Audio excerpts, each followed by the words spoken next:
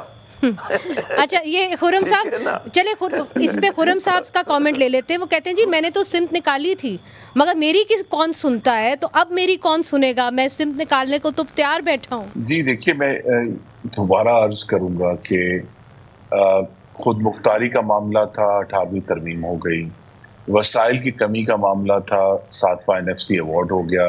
اب مالک صاحب کا اس پہ درست غالباً جواب ہے کہ جی اگر نمائندے صحیح ہوتے تو ان تک پہنچ جاتے.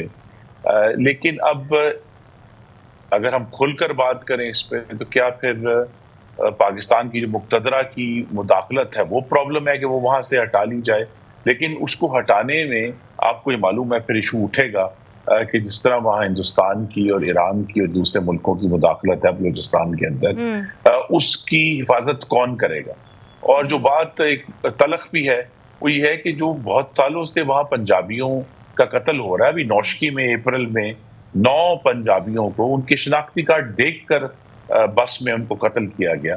یہ کون کر رہے ہیں لوگ یہ، اور وہ کیا چاہتے ہیں کہ اگر بلوچستان میں پے در پہ مختلف طریقوں سے انفراسٹرکچر کے اوپر حملے ہوتے ہیں جس پر اس ملک کا اربوں کا سرمایہ خرچ ہوتا ہے، تو کیا یہ جو پنجابیوں کو قتل کرنے والے اور انفراسٹرکچر کو تباہ کرنے والے یہ لوگ اپنے حقوق کا مطالبہ کر رہے ہیں؟ تو بڑے گمبھیر سوالات ہیں، اور میں کسی ایک گروپ کو جو ہے اس کا مورد الزام نہیں چاہیے. مگر کرنٹ کرائسس کا حل کہاں ہے خرم صاحب؟ کرنٹ کرائسس کا حل کہاں ہے؟ جی میں پھر یہ کہوں گا کہ میرا انسٹنکٹ تو یہی ہے کہ بجائے یہ کہ کوئی اسلام آباد سے جا کر کوئی حل سوچ کر بتائے، ہاں یہ حل کوئٹہ سے ہی آئے گا. ایک چھوٹا سا وقفہ شامل کرتے ہیں، پھر حاضر ہوتے ہیں. ویلکم بیک ناظرین، سپاٹ لائٹ ہے آج بلوچستان پر. صادق صاحب، آپ نے کہہ دیا کہ جی ہم لوگ مذاکرات کا رستہ، چونکہ میں سیاستدان ہوں اور آپ یقیناً زیرک سیاستدان ہیں بلوچستان کے، آپ نے کہا کہ ہم چاہیں گے کہ مالک بلوچ صاحب ہماری جو ہے رہنمائی کریں. انہوں نے کہا کہ جب میں نے رہنمائی کی میں نے پیچھے مڑ کے دیکھا تو کوئی کھڑا ہی نہیں ہوا تھا. تو وہ اب آپ کیا تجویز کرتے ہیں؟ آپ سینئر ترین سیاستدان ہیں کہ اب کیا ہونا چاہیے؟ آپ کیا تجویز کریں گے اپنی ہی حکومت کو جو بلوچستان میں بیٹھی ہے؟ کہ اپنی حکومت کی ترجمانی تو میں، ان کا ترجمان تو کوئی اور ہے. میں ایک سیاسی کارکن ہوں، ایک سیاسی کارکن کی حیثیت سے اور پیپلز پارٹی کے سینٹرل کمیٹی کا رکن ہوں. ہم امن چاہتے ہیں، مذاکرات چاہتے ہیں. پاکستان پیپلز پارٹی امن اور ترقی اور خوشحالی کے لیے بلوچستان کو سرزمین کے جتنے دعوے دار ہیں اتنے ہم بھی دعوے دار ہیں. ہم چاہتے ہیں کہ آئیں، مذاکرات کے لیے بیٹھیں اور ایک ڈاکٹر مالک صاحب یا ہمارے بزرگ بلوچ جو پٹھان پختون ہو وہ ایک ثالثی کردار ادا کریں حکومت اور بلوچ یکجہتی کمیٹی کے درمیان، کیونکہ یہی ڈیمانڈ ہے جو آج بلوچ یکجہتی والے کر رہے ہیں. یہی ڈیمانڈ ڈاکٹر مالک کی پارٹی یا دوسرے بلوچ قوم پرست کرتے آئے ہیں. صادق عمرانی صاحب، کیا آپ سرفراز بگٹی صاحب کو ڈسون کرتے ہیں؟ نہیں، ہمارے وہ چیف منسٹر صاحب ہیں. تو ان کا کیا رول ہوگا؟ اس کا رول جو ہم کہہ رہے ہیں وہ بھی امن چاہتے ہیں، مذاکرات چاہتے ہیں، بلوچستان کے اندر ترقی چاہتے ہیں. وہ کبھی نہیں چاہتے کہ بھئی مذاکرات نہ ہو، بلوچستان ترقی نہ کرے. ہم ایک ہی نقطے پہ ہیں. وہ ہمارے چیف منسٹر ہیں, ہم اس کی احترام رکھتے ہیں. بہت اچھا ہوا صادق عمرانی صاحب آپ نے یہ واضح کر دیا کہ سرفراز بگٹی صاحب جو چیف منسٹر ہیں بلوچستان کے, وہ بھی مذاکرات ہی چاہتے ہیں, اور آپ نے یہ واضح کر کے کہا, چونکہ آپ ایک سینئر منسٹر ہیں, کہ آپ مذاکرات چاہتے ہیں, اور آپ نے ایک پیشکش کی ڈاکٹر مالک بلوچ صاحب کو, آپ نے دعوت دی کہ وہ رہنمائی کریں تمام جو بلوچ قیادت ہے. ہم امید کرتے ہیں کہ مالک بلوچ صاحب ایک بار پھر رہنمائی کریں گے. اس بار دیکھیں گے مالک بلوچ صاحب آپ کے پیچھے کوئی کھڑا ہوگا کہ نہیں کھڑا ہوگا. بہرحال we wish you the best of luck. کین خرم دستگیر صاحب آپ کا بھی بہت بہت شکریہ کہ آپ نے کہا کہ جو مسئلے کا حل ہے وہ اسلام آباد میں نہیں, وہ کوئٹہ میں ہے. تو امید کرتے ہیں کہ بلوچستان کے مسئلے کا حل جو ہے وہ ڈھونڈا جائے گا, اور اس کے اندر بلوچ جو قوم ہے وہ اکٹھی ہو کے کوئی نہ کوئی حل ڈھونڈے گی. ادروائز یہ مسئلہ جو ہے مزید بگڑتا ہوا نظر آ رہا ہے. منیز جہانگیر کو اجازت دیجیے, خدا حافظ.